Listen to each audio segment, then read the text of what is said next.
পছন্দের জায়গায় বিবাহ না দিয়ে অনেক ছেলে মেয়েদের জীবন নষ্ট করছে মা বাবা ও আত্মীয়।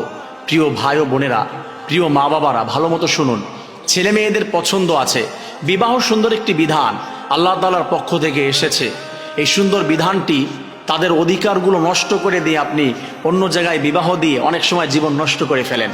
আপনারা বলতে পারেন আমি আপনাদেরকে ভুলভাল বোঝাচ্ছি কিনা। না, ছেলে মেয়েদের একটা পছন্দ আছে এবং সেই পছন্দের প্রায়োরিটি আপনার দিতে হবে। আল্লাহ তাআলা তাদের অধিকার দিয়েছে।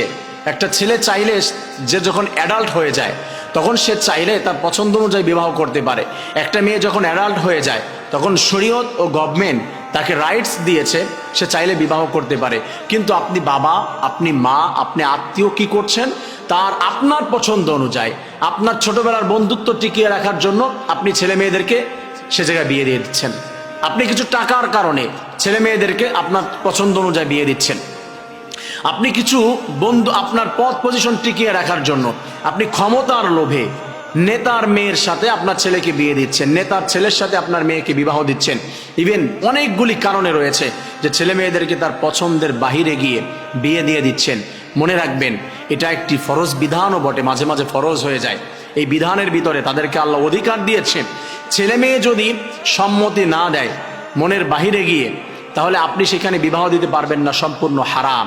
হয়তো চাপে পড়ে গিয়ে তারা সম্মতি দিয়েছে, তারা বলেছে যে আচ্ছা ঠিক আছে। আপনি ইমোশনাল হয়ে গিয়েছেন, আপনি ইমোশনাল ব্ল্যাকমেইল করেছেন মেয়েটিকে কান্না করে দিয়ে যে তুই কি আমার সম্মান ধুলার সাথে মিশিয়ে দিবি। আহারে, আপনি মা, আপনি বাবা, আপনি দাজ্জাল। আপনার সম্মান টিকিয়ে রাখার কথা বলে একটা মেয়ের জীবনটা আপনি তছনছ করে দিবেন। তার সেখানে পছন্দ না, তার সেখানে ভালো লাগছে না একটা ছেলের, একটা মেয়ের, বা সে চাচ্ছে না, অন্য জায়গায় চাচ্ছে, বা সেইখানে সে যোগ্য না। একটা নর্মাল জায়গায় আপনি বিবাহ দিয়ে দিচ্ছেন যে আপনার সম্মান ধরে রাখাটা ভালো হলো না, আপনি এটা প্রায়োরিটি দিচ্ছেন। তার ইমোশন, তার ভালোবাসা, তার পছন্দের কোনো মূল্য নাই। একটা পর্যায়ে তাদের জীবনে সংসারে শান্তি হয় না, পরকীয়া জড়িত হয়, ডিভোর্সে চলে যায়, একমাত্র কারণ মা আর বাবা। আর এইখান থেকে তারা যদি কোনো অপকর্ম করে, তারা যদি কোনো অপরাধ করে, নিঃসন্দেহে এই কারণে মা বাবা জাহান্নামে চলে যেতে পারে। পছন্দের বাইরে গিয়ে ছেলে মেয়েদেরকে বিবাহ দিবেন না, নিঃশেষ হয়ে যাবে। ওই দুজনের দাম্পত্য জীবনটা নিঃশেষ হবে। অনেক সময় মা বাবা অশান্তিতে পড়ে যাবে, সারাদিন শান্তির মুখ দেখতে পাবেন না, নাতিপুতিদের জীবনটাও নষ্ট হয়ে যাবে। আমি ভাই বোনদেরকে বলছি, আবার মা বাবা পছন্দ করলে সেটা সঙ্গে সঙ্গে ডিনাই করে দিবেন না। এটা বুঝতে হবে যে কি করছে, কোথায়, এটাও একটু দেখতে হবে। আমি শুধু বলছি না যে ভাই বন্ধু যারা আছেন, বোনরা আছেন, আপনারা তাদের পছন্দের প্রায়োরিটি দিবেন, এটা আমি বলছি না। আপনাদের অ্যানালাইসিস করতে হবে কোথায় বলছে। মা বাবা কথা বললেই ডিনাই করে দিবেন তা না, কিন্তু মা বাবা আপনারা একটু ভেবে দেখবেন যে কোথায় দিচ্ছেন ছেলে মেয়েদেরকে। এই বিষয়টি আপনাদেরকে বুঝতে হবে, কারণ আল্লাহ রাব্বুল আলামিন বিবাহের বিধান দিচ্ছে। আল্লাহ তাআলা বলছেন, فانكحوا ما طاب لكم من النساء مثنى وثلاث ورباع।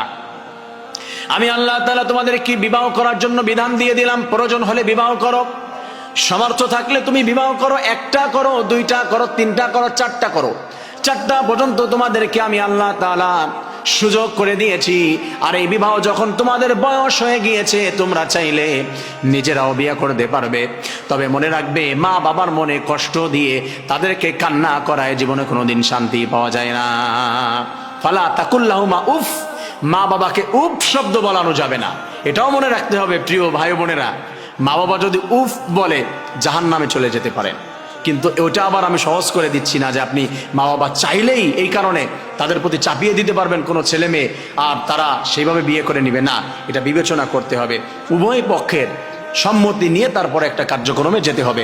আল্লাহ তাআলা আমাদের প্রত্যেকটি মা বোনদেরকে, প্রত্যেকটি ভাই বোনদেরকে আল্লাহ রাব্বুল আলামিন সুন্দর করে বুঝে এই বিধানটি সম্পন্ন করানোর তৌফিক দান করেন।